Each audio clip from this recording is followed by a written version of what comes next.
बना रही है आलू के परोठे और साथ में बाजरे की रोटी बना रहे हो ना, मसाले वाली बाजरे की रोटी।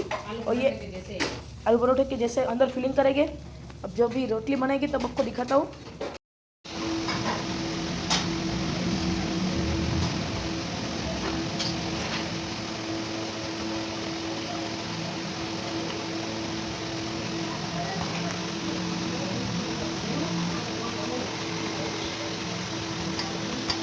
ये वही बाजरे का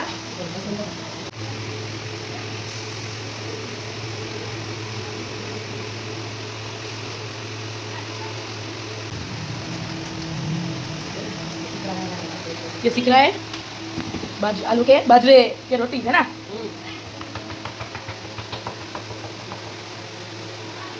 मिसिता मितांश आज खाने में क्या बनाया मम्मी ने? आलू परोठे। चलो सब टेस्ट करके बताओ। पहले